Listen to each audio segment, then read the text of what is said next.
Eh bien, bonsoir à tous. Voici le deuxième temps de notre cycle annuel sur l'éducation, passerelle vers le futur, avec comme titre pour ce soir l'éducation solidaire. La solidarité, c'est quelque chose que nous connaissons bien. C'est quelque chose qui est vraiment bien développé dans notre société. Et c'est vrai que si on fait un petit peu le point sur cette solidarité, on pourrait dire que conçu comme un système d'entraide, comme un système de soutien à tous ceux qui peuvent en avoir besoin. On a aussi bien de la solidarité par rapport à des gens qui sont autour de nous que des gens qui sont beaucoup plus lointains.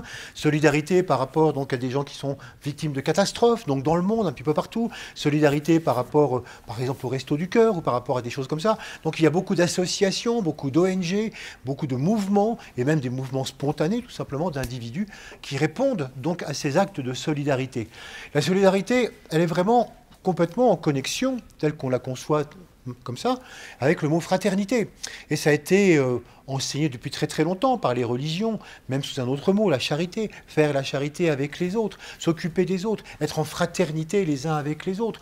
Et puis même maintenant, des thèmes plus modernes, justement, de partage, d'équité, et qui prennent le relais, et qui viennent nourrir complètement donc toutes ces attitudes de solidarité. Et donc la solidarité, c'est quelque chose dont on conçoit bien que ça peut être une valeur morale vraiment très intéressante. Et on se dit, bah oui, c'est vrai que c'est quelque chose qui doit être intéressant à développer dans l'éducation. Mais sans pour autant être quelque chose de fondamentalement nouveau. C'est vrai que la solidarité fonctionne de mieux en mieux dans notre société. Avant, c'était plutôt quelque chose de plus rare. Mais maintenant, c'est vrai que quand on connaît le monde, quand on voit les besoins, quand on sent justement la nécessité qui se font jour de part et d'autre, on ne peut faire que de temps en temps un acte de solidarité. Pas tout le temps, mais de temps en temps, on est vraiment solidaire des uns ou des autres. Parfois même simplement moralement. Solidaire avec les difficultés que vont subir, par exemple, le peuple brésilien, ou solidaire avec certains habitants des États-Unis qui ne soutiennent pas forcément la politique du président Trump. Bref, on peut être très solidaire moralement, on peut être solidaire sensiblement, émotionnellement, ou on peut être solidaire vraiment très physiquement en donnant de l'argent ou en agissant. Donc ça, c'est vraiment quelque chose qui est bien répandu partout dans notre société. Si bien on se dit, est-ce que ça vaut le coup de vraiment faire une conférence sur l'éducation solidaire?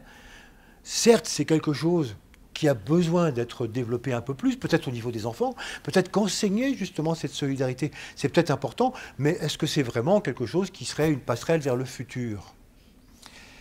Tel que je viens de vous le raconter, non. On pourrait même dire, oui, oui, c'est bien la solidarité, il faut continuer. Voilà, voilà, fin de la conférence, merci. Bon. Non, il est évident qu'on peut concevoir ça tout à fait autrement. Ces conférences se passent quand même dans le cadre d'une recherche par rapport à ce qui est intéressant de faire du point de vue de l'être essentiel, du point de vue de l'âme. Et c'est donc de ce point de vue-là qu'il faut essayer de concevoir qu'est-ce que veut dire le mot solidarité. Et là, on va voir que finalement, ça nous emmène complètement ailleurs, dans une autre version de ce mot. Si on reprend à l'origine, le mot solido, qui vient du latin, donc solido, c'est l'équivalent du grec holos, qu'on connaît dans holarchie, etc., donc qui veut dire tout. Solido, ça veut dire entier, plein. Voilà, c'est l'équivalent de holos. Et on le retrouve en français, in solido, dans des actes juridiques. Lorsqu'à un moment donné, lorsque des gens passaient par exemple un emprunt ensemble, un emprunt d'argent, ils étaient déclarés solidaires. C'est-à-dire qu'ils devaient tous rembourser, ils étaient tous responsables solidairement de cet emprunt. Et s'il y en avait un ou deux qui défaillaient ou qui mouraient, eh bien, tous les autres devaient être absolument à même de pouvoir répondre à la dette jusqu'au bout. Donc c'était avant tout un système de contrat, un système juridique qui avait un côté obligatoire. C'était pas, vous voyez, on n'avait pas du tout le côté, écoutez, soyez sympa, si les autres ne peuvent pas rembourser, soyez solidaires avec eux. Ah non, non, non, c'était tout à fait obligatoire. C'était justement sous cette condition-là qu'on passait le contrat. Donc ça voulait dire, vous voyez, en entier, quelque chose dont on ne peut justement pas se désolidariser.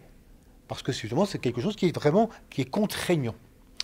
Et donc cette notion solidaire, elle est restée très très longtemps dans cet aspect juridique. Et puis, au XVIIIe, et surtout au XIXe siècle, on a commencé à construire de plus en plus de machines. Déjà au XVIIIe, et même avant, on était passionné par ces machines fabuleuses qui étaient finalement les montres, tous les objets astronomiques comme ça qui nous permettaient de mesurer le temps. Et donc on avait commencé à faire des montres, à faire des systèmes un peu plus compliqués. Et on était admiratif de ces systèmes de rouage, où dans une montre, dans une pendule, chaque pièce a son rôle bien particulier. Il n'y en a pas deux qui ont le même rôle. Et elles sont tellement bien agencées qu'elles sont solidaires. On a découvert finalement un autre sens du mot solidaire, quelque chose qui ne correspond plus à une valeur, mais qui correspond à une caractéristique de tout système. Tout système, quel qu'il soit, est solidaire pour qu'il puisse fonctionner.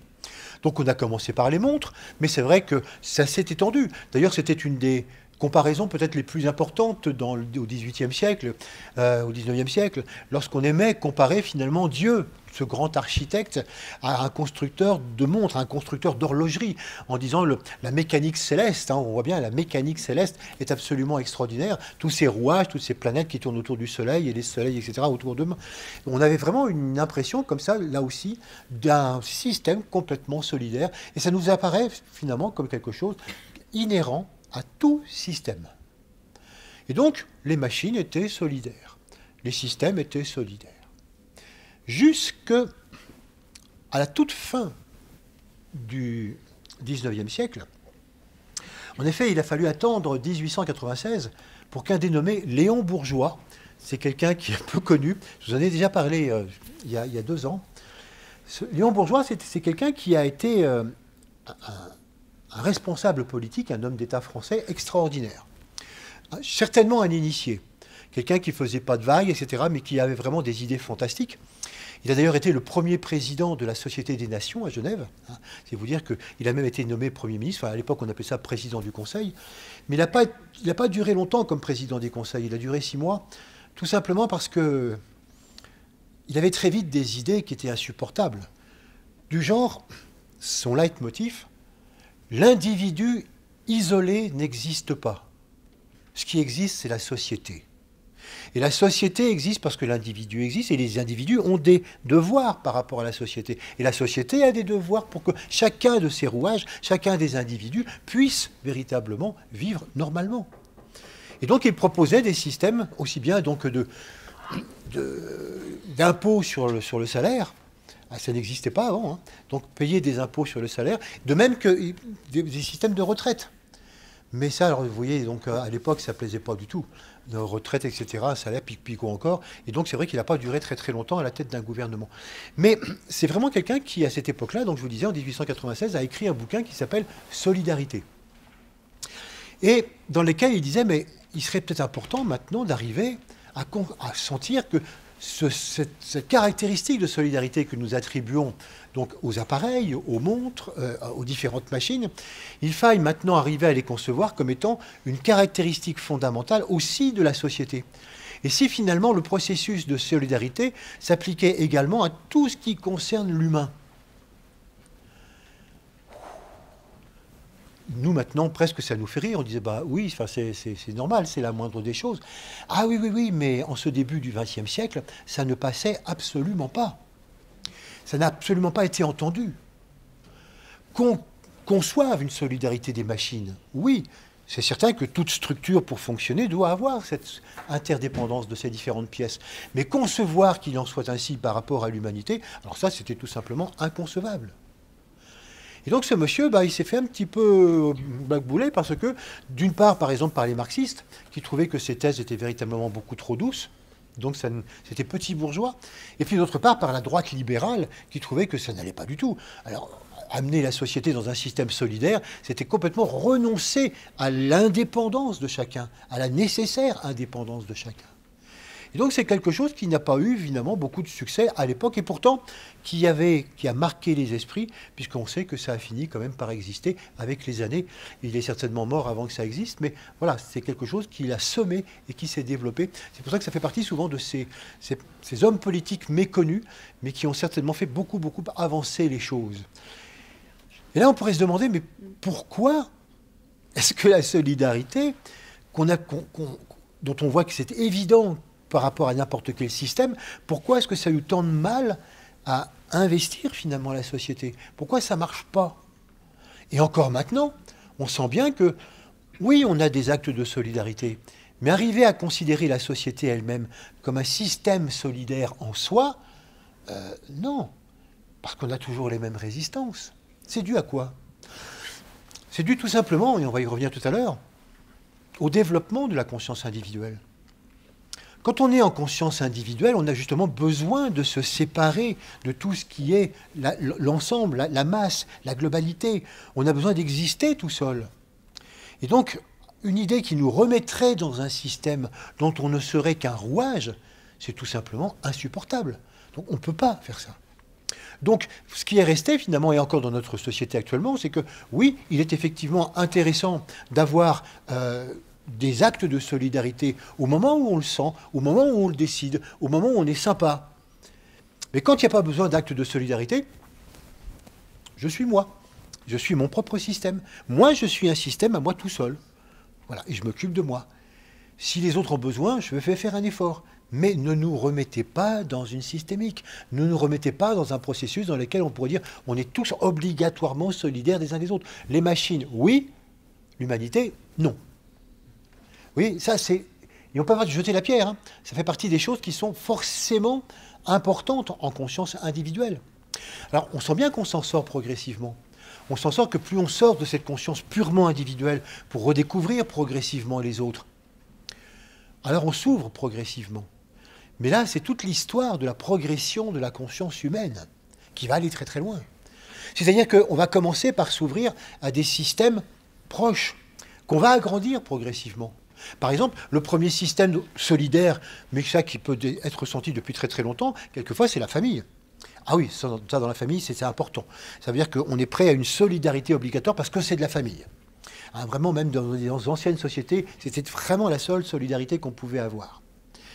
Et puis après, on est solidaire parce que on est un groupe d'amis, ou on est un village, ou on est une société donc plus importante, voire même maintenant solidaire du même pays, parce qu'on est tous français, donc c'est normal qu'on soit tous solidaires des uns des autres et qu'on mette en place des processus de solidarité, des impôts de solidarité, des taxes de solidarité, tout un système comme ça, on retrouve les appellations qu'on connaît maintenant, parce que c'est vrai qu'en tant que Français, c'est normal de se soutenir les uns les autres. Oui, et les Chinois non, enfin, je veux dire, bon, ils sont sympathiques, hein, moi je veux bien les aider s'ils ont un problème. Encore une fois, je veux bien faire preuve de solidarité vis-à-vis d'eux, mais non, c'est à eux de s'organiser dans leur propre système. Et on voit comment, pour nous, c'est toujours difficile d'agrandir ce système de solidarité, de passer finalement l'ensemble progressivement de l'humanité à une caractéristique de solidarité. Finalement, ça ne tient qu'à ces personnes qu'on connaît, ou les personnes qu'on aime, ou les personnes qu'on considère, les personnes avec lesquelles on partage un certain nombre de valeurs. Alors on peut considérer qu'on est valeurs, qu'on est ensemble. Mais les Chinois, ça me paraît tellement un système autre. C'est comme si tu me parlais aussi des Martiens. Est-ce que je me sens solidaire des Martiens? Non. Bon, tant mieux. Enfin voilà, quoi. La planète Terre, c'est la planète Terre. Les Martiens, c'est les Martiens. Donc, vous voyez, on a nos limites. Et c'est tout à fait normal. C'est les limites de notre pouvoir d'agrandissement de conscience. Donc il est certain que plus notre conscience s'expanse, plus on va pouvoir progresser dans cette histoire de solidarité. Donc ce qu'on va qualifier de solidarité va s'agrandir. Mais à la limite, dès qu'on sort de ce qui nous paraît évident, qu'est-ce qui revient? La solidarité, non pas comme une caractéristique fondamentale. La solidarité ne va pas apparaître comme une caractéristique fondamentale, mais comme une valeur. Et c'est là que finalement, on va voir que pourquoi il y a ce glissement. Pourquoi on a interprété maintenant la solidarité en termes de valeur. Parce que pour nous, c'est beaucoup plus pratique. Ça nous permet de maintenir notre intégrité, notre autonomie, ça nous permet de maintenir notre indépendance, tout en disant que par moment, on s'octroie quand même des moments de solidarité et que c'est quand même sympa de notre part. Or, ce qu'il va falloir bien comprendre, c'est qu'il va falloir que nous envisagions d'un point de vue éducatif, tant pour nous que plus tard pour les enfants, que nous envisagions la disparition complète des actes de solidarité pour la remplacer par un état de fait. L'univers est solidaire, point. Et tout ce que nous vivons et tout ce que nous faisons et tout ce que nous pouvons imaginer doit se passer dans ce cadre solidaire parce que c'est la solidarité universelle dont il s'agit. Voilà pourquoi, oui, ça va beaucoup plus loin. C'est pour ça qu'on peut imaginer que, pour l'instant, les actes de solidarité ne sont simplement que la mesure de nos incapacités à concevoir cette solidarité universelle. Et c'est vers ça que nous devons véritablement aller. Cette solidarité universelle, elle est effectivement difficile à imaginer, mais c'est vrai que plus nous développons le mental abstrait, on aura l'occasion d'y revenir, plus on a cette capacité de développer ce mental, et plus on peut concevoir cette solidarité. Puis la science aussi nous aide beaucoup à concevoir ça. En effet, Maintenant, on n'arrive plus du tout à imaginer les choses complètement séparées des unes des autres. On arrive de plus en plus à imaginer combien la Terre est évidemment totalement un organisme systémique et que maintenant, à l'intérieur de la planète Terre, tout, absolument tout est interconnecté, tout est interdépendant. Chaque petite pièce est séparée, mais finalement est spécifiée, mais que chacune de ces petites pièces a une importance fondamentale par rapport aux autres. Et que on l'a souvent vu quand l'humanité s'est octroyé certains droits d'intervention comme ça, en supprimant les renards, en supprimant tel, etc. On voit qu'à chaque fois, eh bien, quand on supprime une partie, il y a des répercussions énormes sur l'ensemble. Et que là aussi, quelquefois, quand en médecine, on va supprimer telle partie de l'organisme, etc. Disons, ça, c'est pas grave, ça sert pas à grand-chose, l'appendice, on peut supprimer. Là aussi, ça a des répercussions absolument énormes. Donc, en fait, on s'aperçoit maintenant de plus en plus qu'on ne peut pas agir impunément sur une petite partie sans que ça interagisse fondamentalement sur l'ensemble. Et la base fondamentale de l'écologie, elle est là. C'est reconnaître que la planète Terre, avec tout ce qui vit dessus, de visible et d'invisible, et là je vais dans une écologie plus ésotérique que peut-être celle à laquelle on est habitué, que finalement tout ce qui existe est absolument interdépendant. Ça veut dire qu'il s'agisse de l'humanité, qu'il s'agisse de tous les règnes de la nature, qu'il s'agisse des dévas, qu'il s'agisse depuis les microbes jusqu'aux organismes les plus grands, tout, absolument tout est indispensable. Chacun joue son rôle et chacun joue sa partie. Et cette partie, c'est vraiment une petite parcelle de ce grand mouvement d'horlogerie qu'est la planète Terre. Mais on ne s'arrête pas là.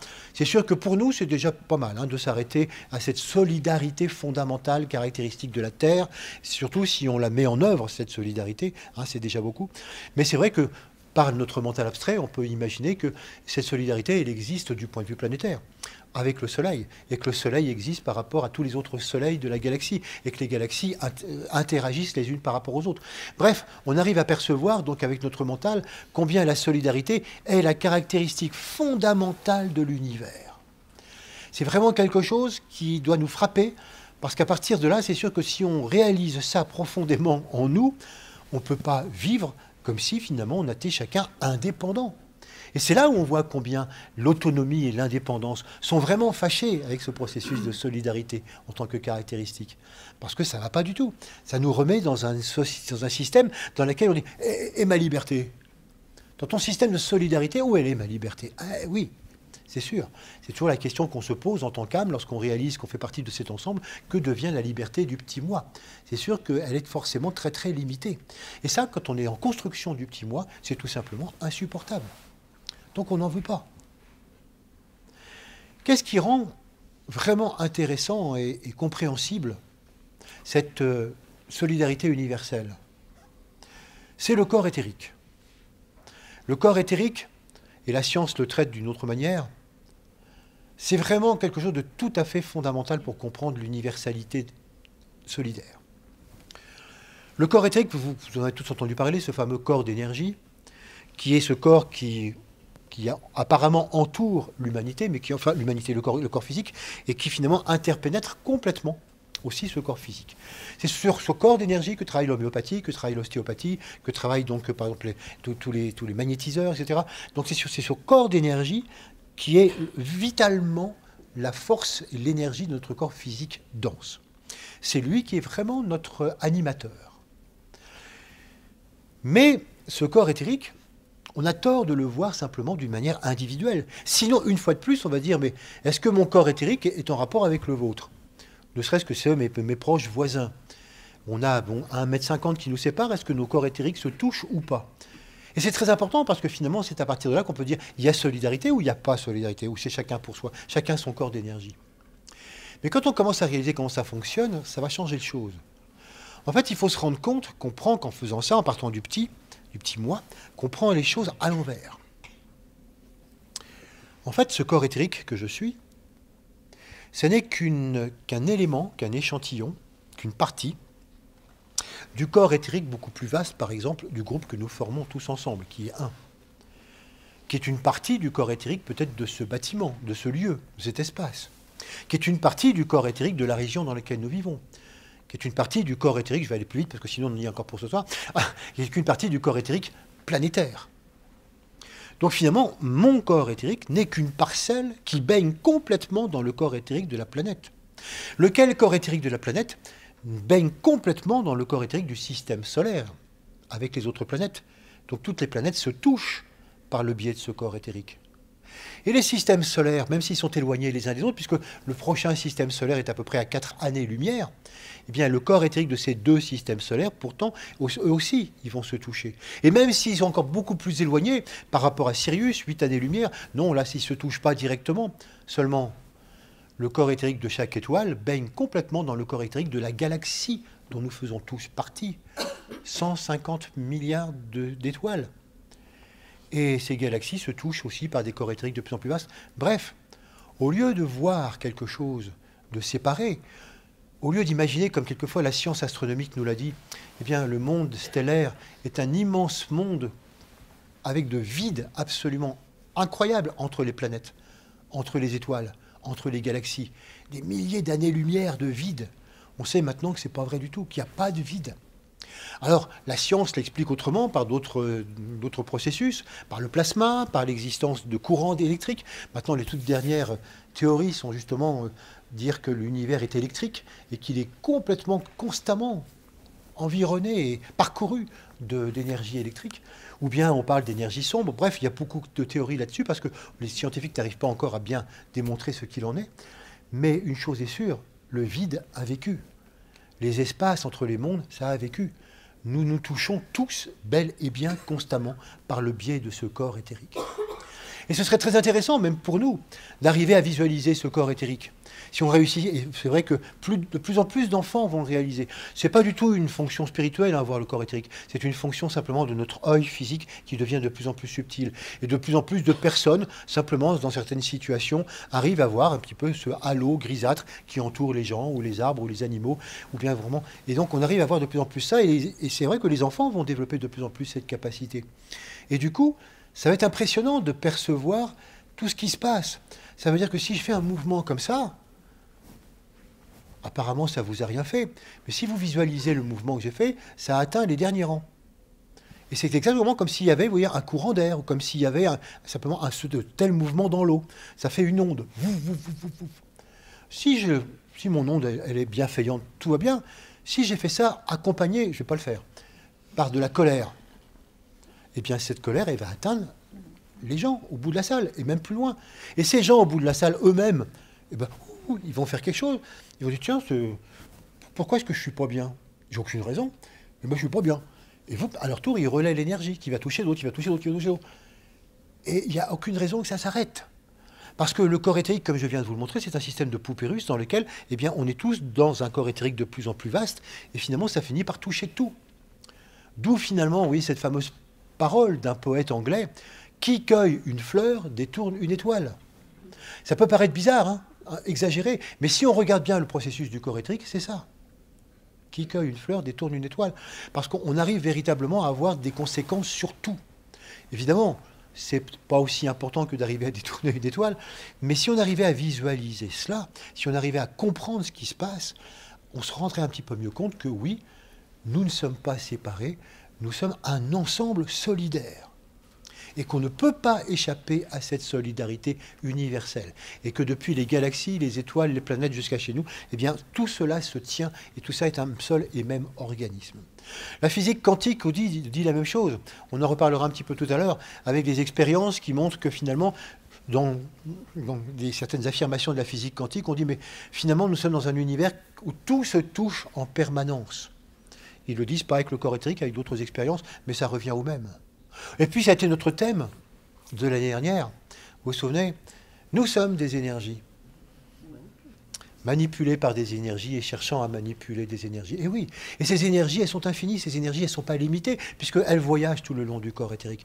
Donc partout, que ce soit les énergies astrologiques, que ce soit des énergies beaucoup plus proches, nous sommes tous un carrefour d'énergie en permanence. Évidemment, et tout ce qui se vit à chaque fois a des répercussions sur l'ensemble. Et prendre conscience de toutes ces répercussions, de tout ce phénomène, est extrêmement important.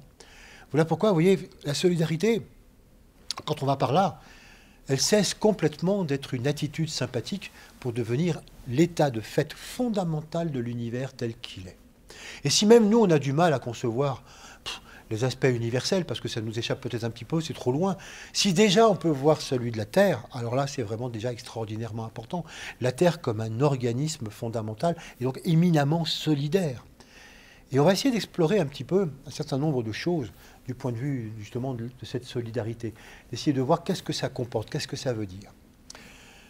Par exemple, on pourrait dire que cette conscience solidaire, elle rejoint ce que nous on appelle la conscience du tout, la conscience de l'âme. L'âme est forcément solidaire. L'âme est forcément consciente de cette solidarité, puisque l'âme ne sépare pas, puisque l'âme est groupe, et que l'âme fonctionne complètement par rapport à cela. Donc ce qu'on appelle, nous, la conscience de l'âme, la conscience unitaire, qui inclut tout, la conscience fondamentale de l'unité, c'est cette conscience solidaire. Donc, comme nous l'avons vu la fois dernière, le secret de l'éducation et non pas de l'élevage, c'est justement d'amener cette éducation au monde de l'âme, au monde de l'ensemble. Cette éducation solidaire va être une clé vraiment à développer par rapport à cette éducation, aussi bien des adultes et naturellement ensuite des enfants, puisqu'il faut d'abord éduquer les adultes pour que ça puisse ensuite être fait au niveau des enfants. Alors, on pourrait dire, mais alors, si c'est un principe aussi universel, personne n'y échappe. Tout le monde vit dans cette solidarité. Que ce soit les minéraux, les végétaux, les animaux, les humains, enfin tout ce qui vit sur Terre, tout le monde vit complètement dans cette solidarité. On fonctionne forcément comme ça. On peut dire, bah ouais, alors où est le problème? Pourquoi en faire un système éducatif, puisque de toute façon on fonctionne comme ça et qu'on ne peut pas y échapper? C'est là où on va distinguer deux choses importantes. Le fonctionnement solidaire, c'est pas pareil que la conscience solidaire. Et quelquefois, confondre fonctionnement et conscience, ça amène des malentendus qui sont importants à dissiper. Fonctionnement solidaire. Et là, je ne parle pas naturellement d'avoir des attitudes solidaires. Ça, là, je les mets de côté, d'accord? C'est parce que justement, on ne reconnaît pas la solidarité qu'on a des actions solidaires. Quand est-ce qu'on fonctionne véritablement en conscience solidaire? C'est intéressant de revoir, pour bien comprendre ça, surtout pour ceux qui peut-être ne l'ont jamais vu, la courbe de l'évolution, de l'involution et de l'évolution de l'humanité. Pour ceux peut-être qui ne l'ont jamais vu, cette courbe, c'est vraiment donc le parcours de l'humanité à travers toutes ces incarnations. À savoir que ici, on part véritablement en tant qu'âme. Nous sommes donc tous âmes au point de départ. Et en tant qu'âme, eh bien, nous avons à amener ces qualités d'amour sur Terre.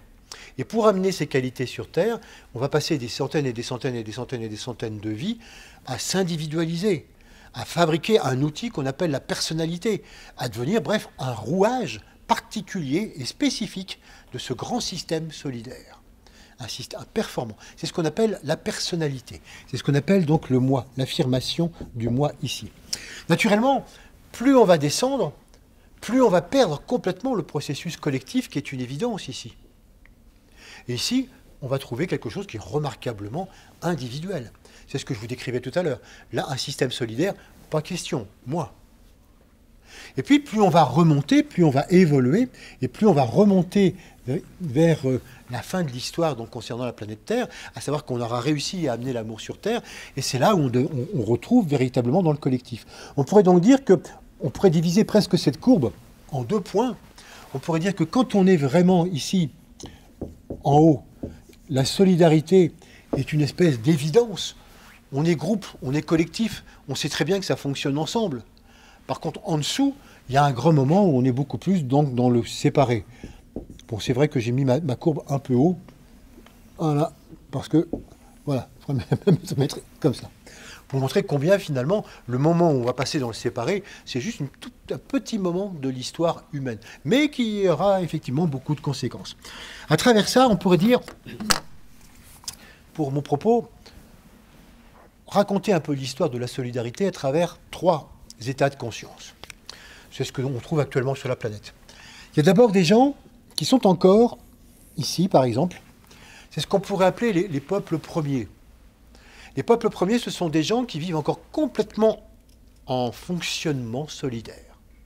Quand vous rencontrez des gens de peuples premiers dans la forêt ou dans la savane, dans quelques endroits, dans quelques continents que ce soit, pour eux c'est une espèce d'évidence que la solidarité.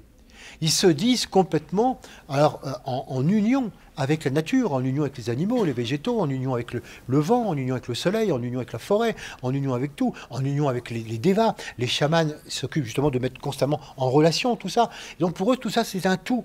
À aucun moment, ils se disent, et moi là-dedans. À aucun moment donné, ils ne cherchent à dominer, ils ne cherchent à prendre le pouvoir sur cette nature. Non, non, c'est quelque chose dont ils se sentent complètement faire partie comme un simple maillon, même valeur que les autres, mais voilà, ils sont un maillon de la chaîne. Et donc là, on trouve effectivement des fonctionnements solidaires. Mais est-ce que, parce qu'ils ont un fonctionnement solidaire, ont-ils la conscience universelle solidaire? Ah non, pas du tout. Ah non, pas du tout. Pourquoi? Parce que tout simplement, ces peuples n'ont pas encore du tout développé le mental abstrait. Donc leur expérience, elle est simplement très locale. Ça veut dire que eux, de ce qu'ils vivent, et pour pouvoir vivre, on pourrait même dire, c'est absolument évident qu'ils peuvent décrire, ils ont eu conscience, ils ont cette conscience de solidarité qui est locale, qui était expérientielle, et qui montre simplement, nous voilà, on la vit comme ça. Maintenant, qu'est-ce qu'il en est beaucoup plus loin? Ça, pour l'instant, ils ne peuvent pas dire, puisqu'ils n'ont pas encore pu développer le mental. Donc c'est une conscience qui est extrêmement aussi localisée, concrète, en rapport avec ce qu'ils vivent. Mais c'est sûr que c'est vraiment intéressant de voir combien pour eux, la nature, eux-mêmes, tout ça, c'est un tout solidaire. Et puis, on a ensuite, ici, un monde important, ce monde du moi, qui est le monde de la conscience individuelle. Dans ce monde de la conscience individuelle, comme je vous le disais tout à l'heure, il est important que chacun d'entre nous, on développe notre spécificité. Quel rouage sommes-nous de cette grande machine solidaire? L'âme a besoin de nous en tant qu'être spécifique. Et même s'il est intéressant de considérer que c'est l'humanité tout entière, bien sûr, qui est un gigantesque rouage de la planète Terre, mais au sein de cette humanité et en fractal, chacun d'entre nous, on a un petit quelque chose à apporter. Et qui dit solidarité ne veut certainement pas dire unanimité, ça ne veut certainement pas dire une espèce d'uniformité. Ah non, ça n'a rien à voir. Ce n'est pas tous pareils, c'est au contraire, tous différents, exactement comme les rouages d'une montre. Donc, plus la machine est complexe, plus chacun est particulier et a un rôle particulier à jouer. Et c'est ça que nous devons développer dans ce temps de la conscience individuelle. Voilà pourquoi, momentanément, dans cet état de conscience, on ne veut plus entendre parler du tout de solidarité, de collectif. Certainement pas. Moi, je suis à moi tout seul un organisme. Qui ait une solidarité de mes organes à l'intérieur de moi, j'y compte bien, très très bien. Mais voilà, ça va s'arrêter là. Mais je peux être solidaire, comme je le disais tout à l'heure. Mais vous voyez, la solidaire, d'un seul coup, est non plus une caractéristique et un fonctionnement obligatoire, mais une valeur que j'applique selon mon bon vouloir. Et donc là, c'est normal que finalement, la conscience solidaire est remplacée par une conscience solitaire. Et quand je dis solitaire, n'entendez pas quelqu'un qui est tout seul. Solitaire, c'est simplement quelqu'un qui cherche à se spécifier. Quelqu'un qui cherche à dire « je suis seul de mon espèce ». On est tous des humains, mais il n'y en a pas deux comme moi. Et ce que j'essaye justement de faire dans cet état de conscience solitaire, c'est-à-dire, voilà, c'est solitaire au sens d'un diamant. Voilà, je suis un solitaire, j'ai été taillé d'une certaine manière, il n'y en a pas deux comme moi, et j'ai des caractéristiques, et j'ai vraiment donc une certaine valeur, je suis cela.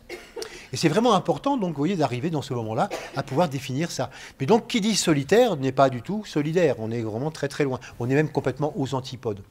Et du coup, on agit comme on le fait sur la planète.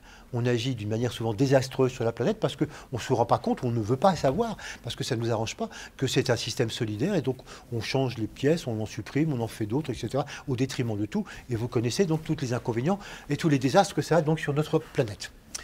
Et puis, quand on va remonter, quand on va passer dans l'évolution, on va passer dans un troisième état de conscience, on pourrait dire dans une autre société, où là, on commence à nouveau à se réintéresser aux autres. Une fois qu'on s'est affirmé, une fois qu'on a trouvé quelle était la pièce qu'on était, on se dit « ouais, mais je fais partie de quoi? Maintenant, je suis une pièce, mais je sers à quoi? Dans quelle machine je suis ?» Et c'est là qu'on commence à s'intéresser à la société, aux autres, à reconnaître les autres. Qu'est-ce qu'on fait ensemble? À s'apprécier ensemble, à reconnaître que finalement le système solitaire n'est certainement pas un système viable. Je ne peux pas vivre tout seul comme si j'étais tout seul. Et donc c'est là où la conscience de l'autre, la conscience d'ensemble, et puis la conscience de l'âme, puisque tout ça, ça va avec, ça émerge. Progressivement, je sens de plus en plus ce que je suis fondamentalement. Et comme l'âme est groupe, comme l'âme est ensemble, ça me remet complètement sur la piste du solidaire. Et je développe progressivement une conscience solidaire. Ne serait-ce que par exemple, encore une fois, selon les progrès que je disais tout à l'heure, voilà, je commence à percevoir cette conscience solidaire, même simplement planétaire. C'est évident, pour moi, tout est solidaire sur la planète. Alors c'est super. Il y a un petit problème. C'est que dans cet état de conscience, c'est pas parce que j'ai l'état de conscience solidaire que j'ai un fonctionnement solidaire. C'est là que je vais m'apercevoir qu'il y a un certain manque de cohérence difficile. Oui, oui, je suis conscient que tout est un, que tout est interdépendant et que tout ce que je fais a une conséquence, tout ce que je dis a une conséquence, tout ce que j'achète a une conséquence, tout ce que je roule avec ma voiture, enfin, tout a des conséquences sur la planète. Je suis conscient. Et alors, tu changes ? C'est pas facile dans notre société. Ben oui, voilà, c'est pas facile dans notre société. C'est vrai que notre société, elle est tellement faite par et pour les solitaires, et pas du tout pour les solidaires, que c'est pas facile du tout, d'un seul coup, de passer complètement dans un état de conscience, dans un fonctionnement, pardon, de solidaire. Alors qu'on a éventuellement cet état de conscience. C'est là qu'on se met quelquefois à rêver des gens qui sont là. Et c'est là qu'on dit, oh, quand même, eux, ils sont bien. Voilà pourquoi dans notre société actuelle, on a une espèce de nostalgie des gens qui ont un fonctionnement solidaire. Ils n'ont peut-être pas une conscience aussi abstraite que nous, planétaire, etc. Mais au moins, ils ont une conscience, vraiment, ils ont un fonctionnement solidaire. Et donc souvent, on va aller chercher. On dit, mais vous qui avez gardé une sagesse, vous qui n'abîmez pas la planète, comment vous faites ? Effectivement, ils vont nous raconter comment ils font, ils vont nous donner un petit peu ça, et puis ils vont dire, c'est important de respecter les arbres, c'est important de respecter les esprits de la nature, c'est important de... Et c'est là que quelquefois on fait l'erreur, parce que du coup, nous, on s'est dit, bon voilà, leur sagesse, il faut qu'on la transpose chez nous. Ah non, non, c'est pas transposable.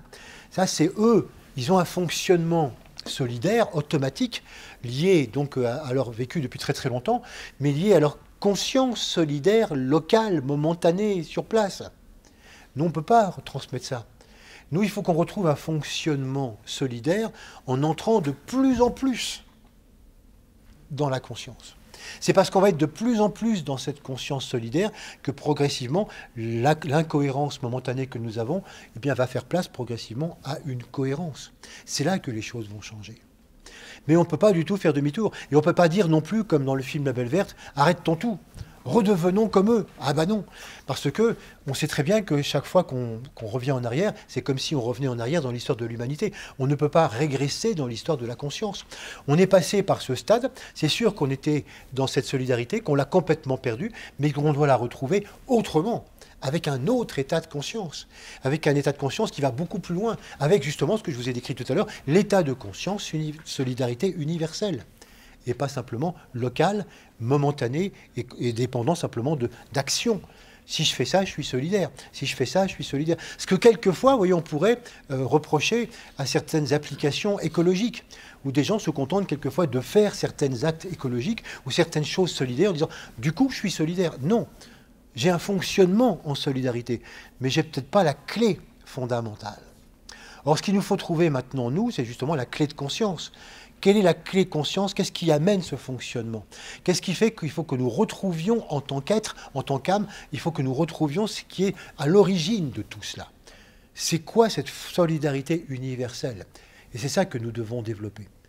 Voilà pourquoi dans ce processus d'éducation solidaire, c'est à cela que nous devons rechercher. Nous devons véritablement maintenant rechercher comment en nous, et comment ensuite avec les enfants, retrouver cette origine, retrouver ce point de fonctionnement, qui est extrêmement important. Qu'est-ce que ça donne quand on le trouve? Plusieurs points. Quand on retrouve cette conscience solidaire, il apparaît d'un seul coup combien nous vivons dans un ensemble. Même si je le restreins pour l'instant à la planète Terre ou au système solaire, c'est un ensemble. Nous dépendons de cela. Et par conséquent, cet ensemble, s'il existe, c'est un organisme. Il est vivant. Il est conscient. Donc, il a un objectif. Donc, il a un but. Et c'est là où ça va très loin. Quand je commence à accepter l'hypothèse d'un système solidaire, ça veut dire que c'est un organisme et qu'il n'existe pas d'organisme sans conscience. Ça n'existe tout simplement pas. Donc il y a une conscience derrière tout ça, derrière le système solaire. Il y a une conscience derrière le système planétaire. Et forcément, cette gigantesque conscience, elle a un plan, qu'on appelle quelquefois le plan divin. Donc il y a un dessein. Et finalement, trouver cette conscience solidaire, ça implique forcément de dire, mais progressivement, il faut se mettre au courant de qu'est-ce que ça veut dire, qu'est-ce que cet organisme il a derrière la tête. Finalement, la solidarité, telle qu'elle nous apparaît, n'est que l'aspect apparent de quelque chose qui est une intention prodigieuse qui se trouve derrière. On va découvrir, évidemment, puisque c'est la qualité de la solidarité, que le but fondamental de cette entité, en ce qui nous concerne, c'est l'amour.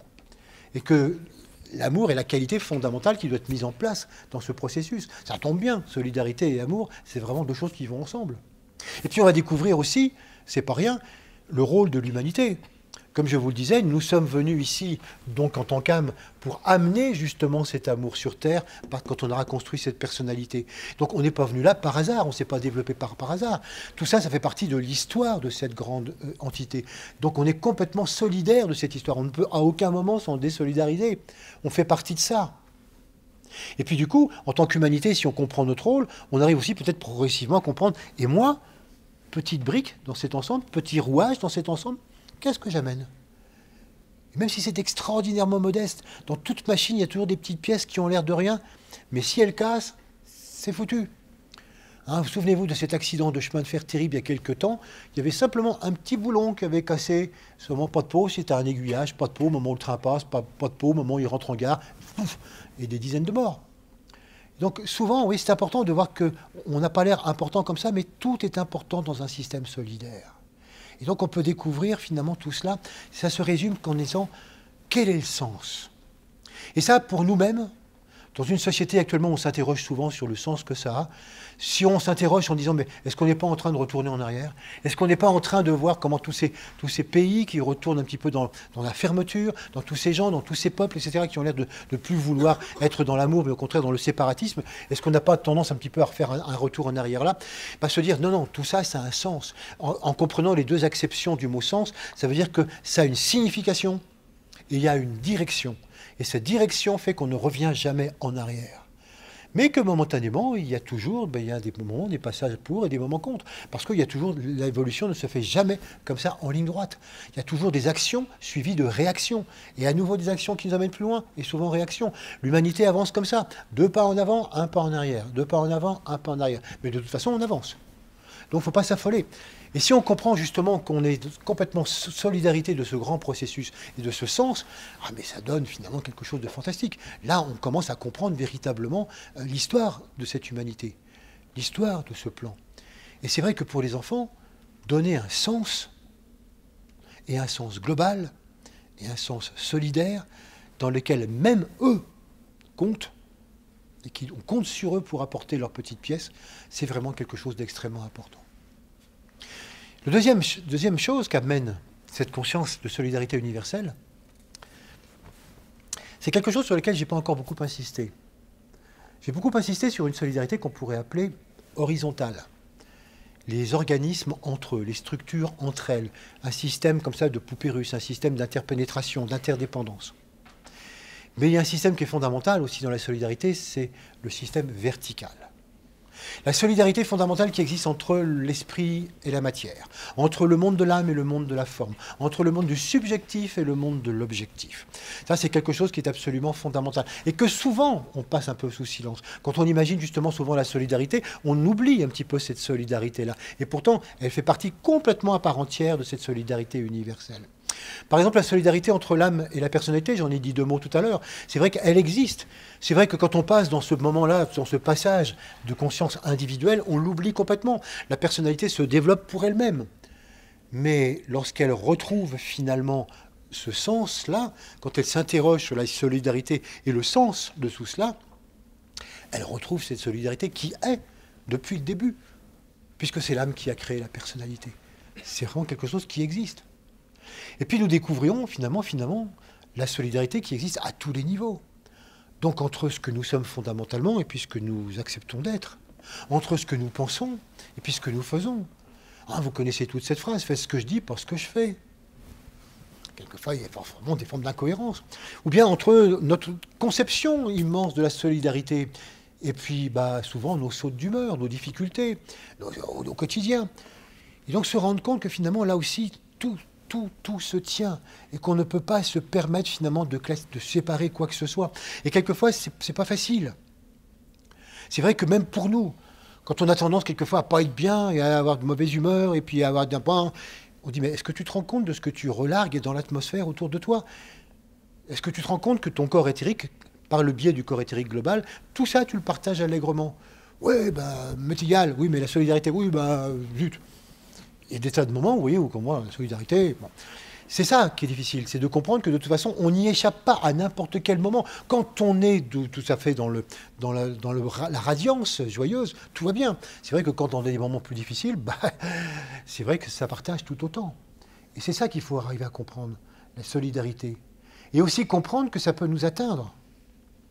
Comprendre que bien souvent, quand vous êtes entouré de personnes qui ne vont pas forcément très très bien, si jamais vous vous interrogez en disant « Pourquoi moi non plus je ne vais pas très bien alors que j'ai aucune raison ?» c'est parce que ça vous atteint. Donc on ne peut pas échapper à ce que vit l'ensemble. D'où aussi la nécessité de faire évoluer l'ensemble, parce qu'on ne peut absolument pas échapper à tout ce que tout le monde vit. Par exemple, on va dire, mais je ne peux quand même pas être solidaire de tout ce qui se passe dans le monde. Et pourquoi pas? On est tous dans le même bateau. C'est tout ça, c'est une humanité une. Même si je me trouve ici quelque part dans la courbe en train de remonter parce que je comprends la solidarité, je dois me trouver en solidarité avec tous ceux qui la nient et tous ceux qui fonctionnent en solidarité sans véritablement avoir la conscience abstraite de cela. Tous ces niveaux-là, tout ça, nous faisons tous partie du même sens et de la même histoire.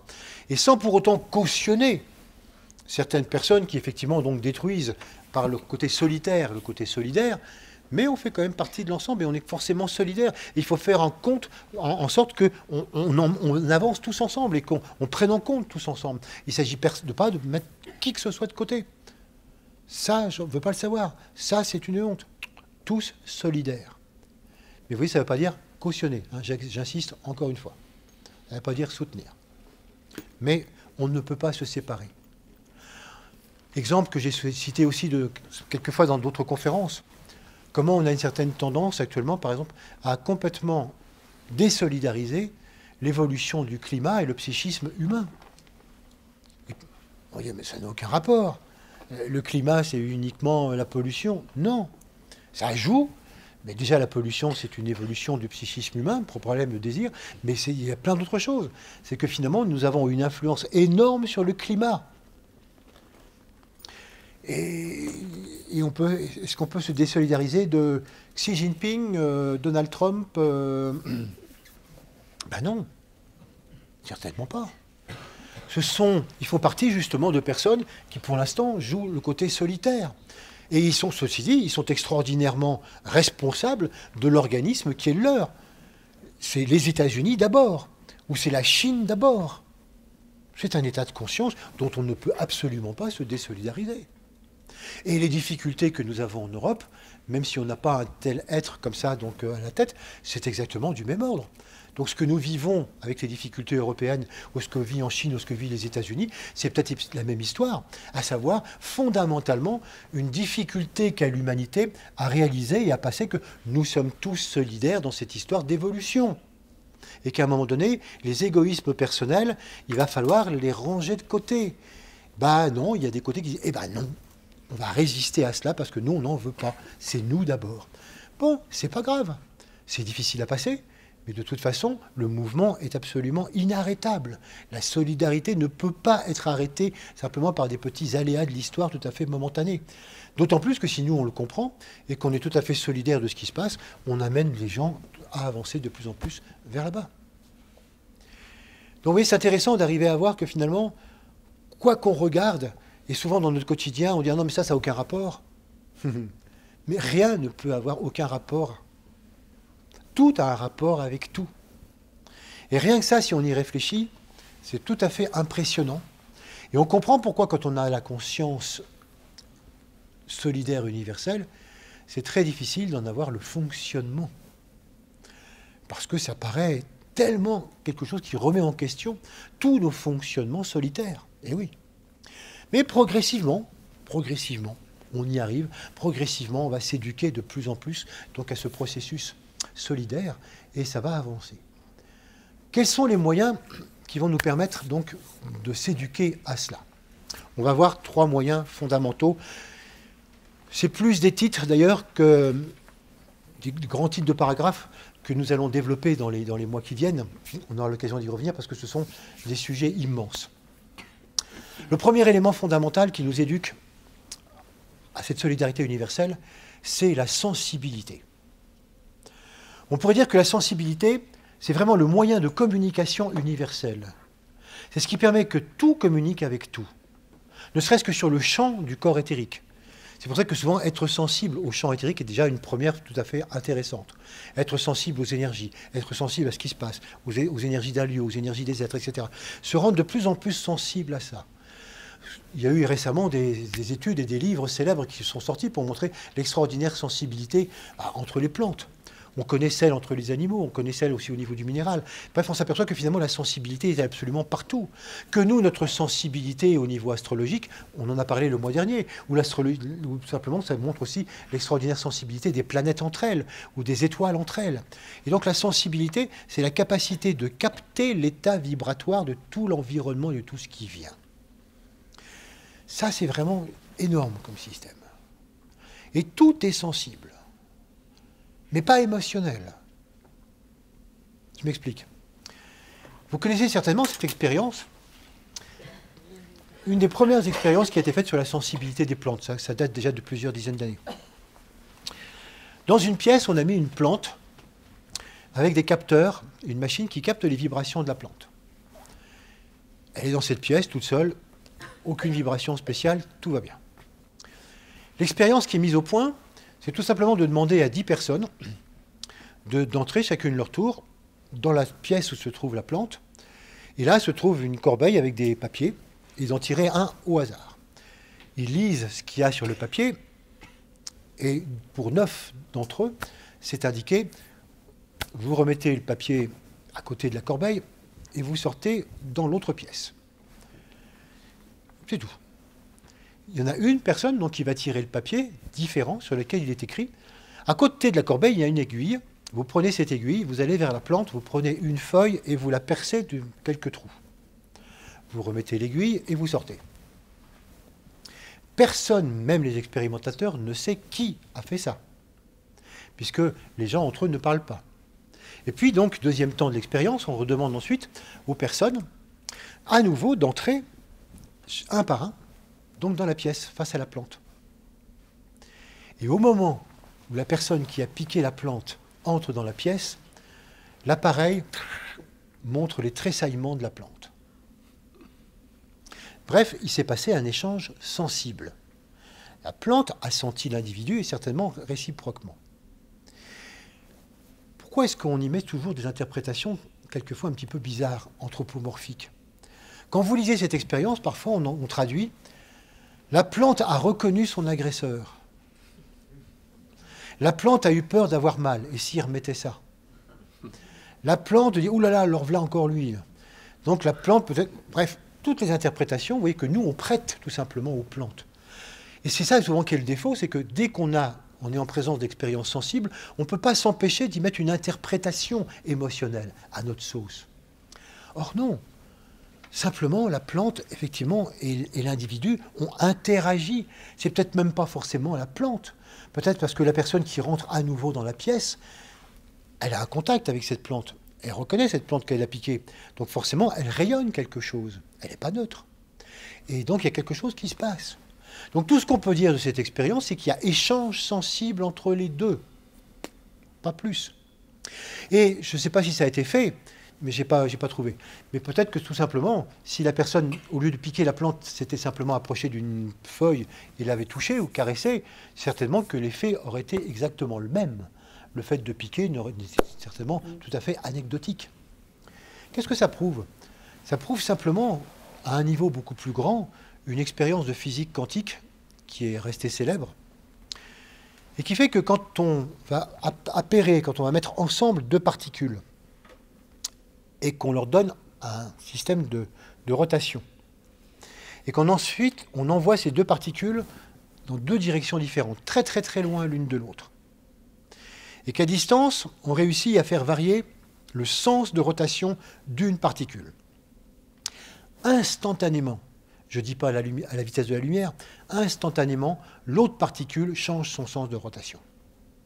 Et donc en physique quantique, c'est pour ça qu'on dit, comme je disais tout à l'heure, tout se touche en permanence, et ceci même si c'est à l'autre bout de l'univers. Quelle est la force qui fait que la particule autre a été informée que sa jumelle a changé de rotation? On n'en sait strictement rien. Pourtant, les distances sont énormes et pourtant tout se touche. Le corps éthérique est là et les informations voyagent à vitesse infinie, à vitesse complètement instantanée. La sensibilité, c'est ça. Voilà pourquoi la sensibilité, c'est tellement fondamental à développer, parce que c'est ce qui peut nous informer de tout ce qui vibre partout à tous les niveaux, de tout ce qui se passe. C'est pour ça que nous allons donner une grande importance au développement des 5 sens, déjà à partir de la prochaine fois. Non pas les 5 sens, simplement d'un point de vue physique, parce qu'on n'irait pas très très loin, mais les 5 sens dans leur développement spirituel, ou dans leur développement subtil, les 5 sens dans leur développement peut-être les moins imaginables, qui vont nous mettre en rapport avec une sensibilité aussi tout à fait intéressante. Mais je vous disais, sensibilité n'est pas émotion. Non. L'émotion, c'est vraiment quelque chose qui est typiquement humain, quelquefois aussi un petit peu au niveau animal, et qui est relié à l'individualisation. Plus un animal tend à s'individualiser et à développer déjà un petit peu le mental, et bien plus il y a cette émotion. Pourquoi? Parce que l'émotion, c'est tout simplement la traduction d'une sensation au niveau du moi. C'est comme si, à la vitesse de l'éclair, dès que vous avez une sensation, vous vous dites « j'aime ou j'aime pas? Ça me fait du bien ou ça me fait pas du bien ?» Et vous voyez, c'est tellement instantané qu'on n'a vraiment même pas le temps de se poser la question. Mais c'est automatique. Nous sommes là parce que finalement, donc, toute sensation, pour nous, c'est une forme aussi de protection, et c'est une forme de choix. Qu'est-ce que je vais faire de cette sensation? Comment classer cette sensation? Vous verrez que instantanément, la moindre sensation, vous la traduisez en bon, pas bon, intéressant, pas intéressant. Et aussitôt suit le désir. J'en veux, si c'est bon. Ou au contraire, enfin j'en voudrais. Ou au contraire, ah non, non, c'était pas bon, donc j'en veux pas. Désir ou répulsion. Et donc la chaîne sensation, émotion, désir ou répulsion, elle est instantanée. Mais regardez comme autant la sensibilité va nous mettre au diapason de cette solidarité universelle, autant l'émotion va nous en couper. Imaginez justement que je suis en écoute, en perception de tout ce qui se passe à tous les niveaux. Je sens ce qui se passe sur chacun d'entre vous, sur ce qui se passe dans la salle, sur ce qui se passe autour, ce qui se passe au-delà, quelles sont les énergies qui viennent. Je peux sentir tout ça. Naturellement, pas tout en même temps. Je peux sélectionner, mais voilà, il peut y avoir pas normal, mais tout ça est à disposition. Si à un moment donné, je dis « ah non, mais ça, j'aime pas ». Ah, ça, j'aime bien cette vibration-là. Ah, ça, non, je déteste ça. Ah, oh, non, non, non, non. Ah, ça, oui, intéressant. C'est fini. Je me coupe complètement de la solidarité parce que je fais mon marché. Parce que je suis dans le j'aime, j'aime pas. Il y a des choses que j'apprécie, des choses que je n'apprécie pas. Et donc, finalement, il y a des pièces que j'aime et des pièces que je n'aime pas. Donc, je perds complètement ce processus de solidarité pour avoir un système de préférence. Et je recrée finalement des systèmes solitaires. En disant ça j'aime pas. Et je peux me recréer mon propre système à moi, fait de ce que j'aime, et je laisse de côté ce que j'aime pas. Et je ne suis plus du tout dans la solidarité. Je me désolidarise complètement de ce que mon émotionnel a jugé comme n'étant pas appréciable. Voilà pourquoi, nous le reverrons, il va être intéressant progressivement de surtout pas confondre sensibilité et émotion. Notre sensibilité, il va falloir qu'elle se développe à l'infini. L'émotionnel, au contraire, est quelque chose qui va tendre à diminuer progressivement au fur et à mesure que le moi diminue. Au fur et à mesure qu'on se remet dans la solidarité globale, on sera de moins en moins dans ce processus sélectif et donc de moins en moins dans l'émotion. Ceci pour vous rassurer au cas où vous diriez, moi qui suis déjà très émotionnel, parce que je suis hypersensible, si on est encore plus sensible, alors je vais exploser. Non, non, je vous rassure, les deux choses sont complètement contraires. S'il y en a un qui va croître, l'autre devrait tendre à diminuer au fur et à mesure qu'on rentre dans cette solidarité. Donc ça, vraiment très important, premier élément, la sensibilité en tant qu'élément fondamental pour découvrir toute cette intercommunication, toute cette interdépendance, tout ce qui se passe partout. Le deuxième point, qui dépend aussi d'une certaine façon de la sensibilité, on en a souvent parlé, mais pour ceux peut-être qui ne connaissent pas, c'est le mental. Le mental, c'est le sixième sens, c'est pour ça qu'il fait partie aussi de la sensibilité. Et lui, il est vraiment tout à fait essentiel pour arriver à découvrir ce que j'ai appelé tout à l'heure la solidarité universelle. C'est ce dont, malheureusement, pour l'instant, sont dépourvus souvent les peuples premiers qui sont là, parce qu'il n'y a pas eu de scolarisation, il n'y a pas eu d'études, il n'y a rien eu qui a développé le mental, donc c'est ce qui leur manque. Par contre, c'est ce que nous avons ici, développé donc sur la courbe d'évolution. Donc quand on a ça, on développe effectivement ce mental. Mais ce mental, il est double. Vous avez un mental concret, que nous connaissons bien, qui est celui avec lequel nous fonctionnons, qui traduit en pensée, en désir, vers tout ce que notre émotionnel a envie. Et puis il y a un mental abstrait, celui que nous pouvons enclencher à partir de la méditation et qui est beaucoup plus sensible à ce qui peut venir du point de vue de la solidarité universelle. Donc quand on cherche à méditer, on met en route beaucoup plus ce mental universel de manière à ce qu'il soit sensibilisé par des principes fondamentaux, ensuite concrétisé par le fameux mental concret. Donc ça se passe en deux temps, sensibilité du mental abstrait, qui passe au mental concret, qui en fait des idées à valeur éducative. Par contre, si on n'enclenche pas le mental abstrait et qu'on n'enclenche que le mental concret, c'est vrai qu'on ne décolle pas beaucoup. On reste dans une solidarité tout à fait sélective. On reste plutôt dans le monde solitaire, puisqu'on a toujours nos préférences et nos exclusions. Donc on verra comment il faut réussir à développer ce mental abstrait pour entrer de plus en plus donc, dans cette compréhension de la solidarité universelle. Enfin, troisième élément, tout à fait fondamental donc, dans l'éducation du futur, il va falloir apprendre par cœur. Alors évidemment, apprendre par cœur, vous allez me dire, ça fait bizarre quand même d'entendre ça, parce que s'il y a un symbole de l'ancienne éducation, c'est bien apprendre par cœur. Donc mémoriser. C'est vrai que dans l'éducation scolaire, auparavant, maintenant c'est en train quand même de bien se terminer, auparavant, on a subi souvent des tas de choses comme ça qu'il fallait apprendre, parce qu'on était persuadé que dans les méthodes d'élevage qui étaient les méthodes en cours à l'époque, eh bien plus on en savait, plus on nous bourrait le crâne, et plus finalement on était savant. Donc on apprenait par cœur. Pourquoi cette expression, en fait? Pourquoi mémoriser, c'était apprendre par cœur? Et tout simplement parce que les anciens étaient persuadés que le cœur avait plusieurs qualités fondamentales. Il avait entre autres, par exemple, le courage. Le courage se situait dans le cœur. C'est pour ça que l'étymologie du mot courage, c'est le cœur-âge. C'est le cœur-âge. Donc voilà. Rodrigue, as-tu du cœur? C'est le courage. Et puis, deuxième qualité fondamentale du cœur, l'intelligence. Donc, apprendre par cœur, c'était apprendre avec l'intelligence du cœur. Évidemment, nos scientifiques modernes se sont bien ris de tout cela en disant « Non, mais bon, il faut arrêter quand même. Le courage ne se situe pas forcément dans le cœur, et l'intelligence, encore moins, c'est dans le cerveau. » Donc, on a abandonné un petit peu cette idée, mais l'expression est restée, apprendre par cœur. Et donc, on a pensé que finalement, c'était ça qu'il fallait toujours faire. On va pourtant garder cette expression. Non plus peut-être apprendre par cœur pour ne pas continuer le mélange, mais la nécessité fondamentale d'apprendre par le cœur. L'apprentissage par le cœur est vraiment quelque chose de tout à fait fondamental pour entrer dans cette solidarité. C'est vraiment un élément complémentaire de l'apprentissage du mental. C'est vrai que apprendre par le cœur, c'est vraiment très très différent de l'apprentissage par le mental. Avec le mental, on apprend les choses par l'extérieur. On comprend les choses et on les comprend par l'extérieur. Et à partir de là, ok, on les met en place. Mais vous remarquerez que apprendre par le mental ne nous met pas à l'abri des contradictions. Au contraire. Parce que apprendre par le mental ne nous change pas fondamentalement. Je sais, je suis conscient. Ah ouais, pas de problème. Ah non, mais solidarité, pouf, universelle, toutes les galaxies. Et alors dans ta vie? Dans ma vie, bon, voilà. Donc quand le mental sait, c'est pas pour ça que j'ai un fonctionnement solidaire. Ce qui ne va pas du tout être le cas par le cœur. Apprendre par le cœur, c'est apprendre par l'intérieur. Apprendre par le cœur, c'est apprendre de manière complètement différente. Quand je dis le cœur, vous allez me dire, est-ce que tu t'adresses à l'organe? Non, je m'adresse au chakra. Vous savez, vous êtes tous certainement un petit peu au courant des chakras, peut-être un petit mot quand même pour le dire. Les chakras, ce sont donc des centres d'énergie qui se trouvent pour l'essentiel dans le dos, donc à l'extérieur du corps, le long de la colonne vertébrale.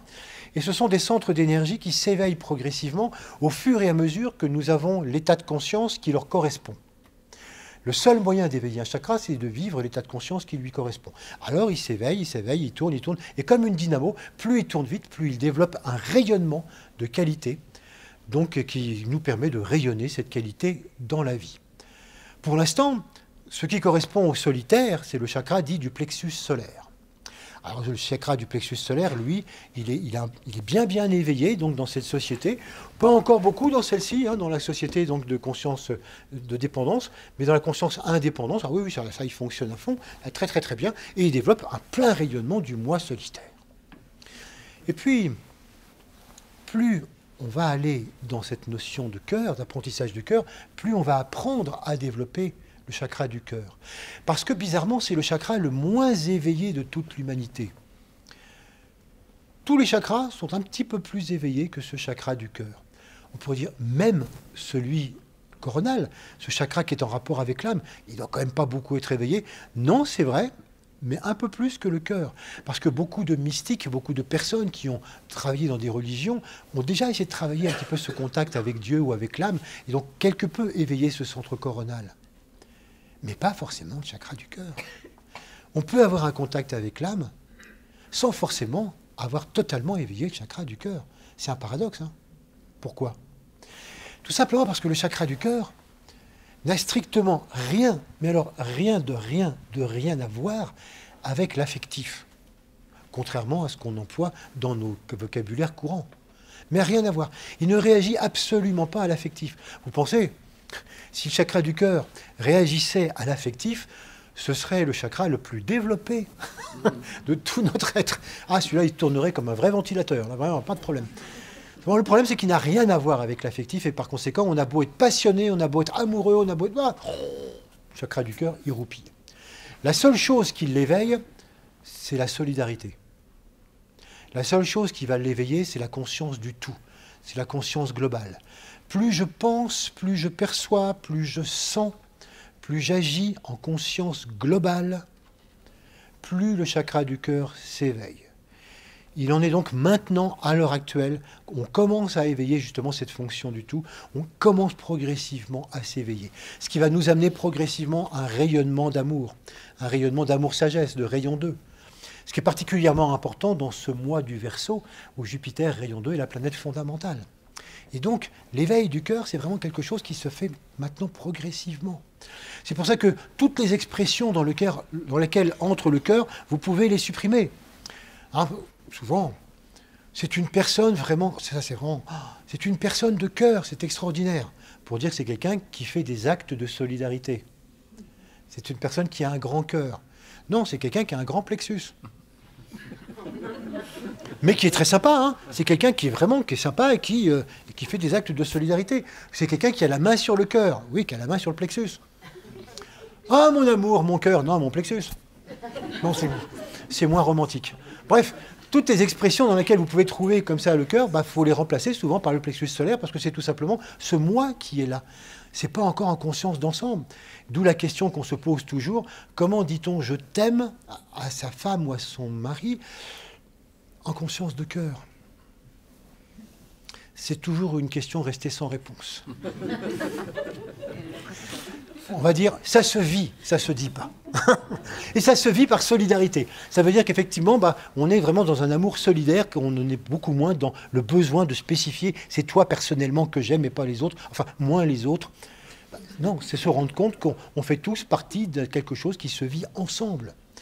Évidemment, vous voyez à quel point ça bouleverse notre vie, parce que toutes nos valeurs, tout notre système, on pourrait même croire que si on dit ça à quelqu'un avec lequel on vit, qu'est-ce qu'il y a, tu m'aimes plus? Ça paraît louche même à la limite de dire ça. Et donc le cœur nous bouleverse complètement nos processus. C'est quelque chose, donc, vous voyez, qui nous amène à entrer progressivement dans ces ensembles, dans ces globalités, sans émotion. C'est pour ça que j'ai spécifié que la sensibilité n'était pas une émotion. C'est-à-dire que je n'en fais pas un système personnel. Si jamais je dis « Ah, je suis de cœur avec tous, waouh », c'est loupé. Je suis très dans un émotionnel de qualité, hein, c'est sympa hein, comme émotionnel. Mais alors pour le cœur, non, ça, alors là, pas du tout. Parce que le cœur, c'est pas du tout, vous voyez, relais émotionnel. C'est simplement riche en sensibilité, mais pas riche en émotion. Et c'est quelque chose qui nous change de l'intérieur. Vous voyez, contrairement à l'apprentissage du mental, l'apprentissage par le cœur, c'est quelque chose qui nous change, qui nous modifie. Et c'est pour ça que, contrairement à l'apprentissage par le cerveau et le mental, c'est vraiment quelque chose qui amène progressivement l'abolition des contradictions. Quand j'apprends par le cœur, c'est tellement évident, je le vis tellement que je ne peux pas faire autrement que de le faire, que de fonctionner. C'est le moment où conscience solidaire et fonctionnement solidaire font un. Alors que si c'est uniquement par le mental, c'est pas si évident que ça. C'est ce qu'on appelle l'apprentissage par l'immersion. On connaît bien les apprentissages par immersion, par exemple au niveau des langues. On sait très bien que la meilleure façon d'apprendre une langue, c'est tout simplement de se rendre sur place. Parce que quand je suis sur place, je ne me contente pas d'apprendre la langue. J'apprends les gens, j'apprends les habitants. Je découvre la vibration des lieux, la vibration de tout un pays. C'est finalement une vie que je perçois. Et c'est cette vie, progressivement, que je pénètre. Une langue, ce n'est pas quelque chose d'artificiel, de coupé de gens qui l'habitent. Et c'est pour ça que l'apprentissage par immersion, c'est vraiment quelque chose qui nous enseigne quelque chose du cœur. On ne coupe pas. Et c'est pour ça qu'on pourrait dire que nous, on a à apprendre justement cette langue du cœur par immersion. C'est pour ça que quelquefois, simplement, aller dans la nature ou aller simplement ou en méditation, concevoir cet ensemble, concevoir cette solidarité, sans chercher à vouloir tout de suite comprendre, à dire qu'est-ce que mon cerveau peut en dire, rien. Mais à rester dans cette contemplation d'ensemble, c'est vraiment un apprentissage par le cœur. C'est quelque chose qui nous amène à une autre histoire. C'est quelque chose qui nous ramène complètement dans la perception de vie intérieure qu'est cette solidarité. Mais souvent, je ne peux rien en dire. C'est pour ça que ce sera aussi intéressant de le dire aussi avec le mental et de développer le mental. C'est pour ça que je voulais vous montrer ce soir ces trois choses sur lesquelles nous n'allons pas arrêter de revenir pendant les mois qui vont venir sur l'éducation. La nécessité de la sensibilité qui va envoyer ces deux enseignements au mental abstrait et au cœur. Ces deux aspects fondamentaux. Dans ces enseignements de l'Agni Yoga, Maître Morya dit « C'est intéressant de voir que l'Occident a choisi le mental et le cerveau. L'Orient a choisi la voie du cœur. » Et c'est intéressant là aussi de voir le sens de cette solidarité Orient-Occident. Et de comprendre combien justement ces deux-là sont inséparables et combien on doit apprendre de la voie mentale et de la voie du cœur. C'est vraiment quelque chose de fondamental. Il dit aussi, pour vous les Occidentaux, si vous trouvez par exemple dans un texte cette phrase à propos d'un sage qui dit « Un soir, il prit la pensée et la déposa sur son cœur. Le matin, il annonça sa décision. » Vous allez trouver que c'est joli, c'est une belle image. Le soir, de prendre la pensée sur son cœur, puis le matin d'annoncer sa décision. Nous, on dit la nuit porte conseil, c'est tout. Il dit, mais vous ne vous rendez pas compte à quel point cette description n'est pas poétique, cette description est réaliste. Et si nous, on apprenait à déposer la pensée dans le cœur, et si on apprenait à penser de plus en plus à partir du cœur, à sentir ce que ça veut dire, combien notre mental habituel, tant qu'il n'est pas complètement dans l'abstrait, tant qu'il reste dans le mental concret, c'est le mental d'un être solitaire, c'est le mental de quelqu'un qui cherche à comprendre et qui cherche à rationaliser et qui coupe à partir de là. Et qu'est-ce que c'est quand on commence à penser à partir du cœur? D'après ces écrits, un être qui pense à partir du cœur est un être qui justement pense toujours en termes de globalité, en termes d'ensemble, et qui ne peut plus se laisser récupérer par « ça n'a pas de rapport, ça c'est coupé, ça je le mets à part, moi je suis comme ça ». Non, on ne peut pas penser comme ça à partir du moment où on pense à partir du cœur. Et donc déposer sa pensée au niveau du cœur et parler ensuite, c'est ce qu'on appelle la transmutation de la pensée. Seul le cœur peut véritablement transmuter la pensée. Alors, tu parles de chakra, là. Oui, bien sûr. On parle toujours du chakra. Et nous avons affaire à un grand transfert du chakra du solaire jusqu'au chakra cardiaque. C'est évident. On retrouve aussi plein de choses du style le Petit Prince. L'essentiel est invisible pour les yeux. On ne voit bien qu'avec le cœur. Mais on sent bien quand même que quand on parle de ça, la pensée qui est déposée sur le cœur, s'agit-il vraiment uniquement du chakra ou s'agit-il aussi de l'organe ? Est-ce qu'on ne reviendrait pas un petit peu dans la superstition de l'apprentissage par cœur? Or, figurez-vous qu'assez récemment, les scientifiques, en étudiant le cœur, ont découvert un ensemble de plus de 40 000 neurones au niveau du cœur, accompagnés de neurotransmetteurs, accompagnés de protéines et de cellules. À tel point qu'on a appelé ça le deuxième cerveau. On a appelé ça finalement le cerveau du cœur. Et en étudiant de plus près ce cerveau du cœur, on s'aperçoit d'une chose assez étrange. C'est que finalement, le cœur envoie beaucoup plus d'informations au cerveau que celui-ci n'en reçoit.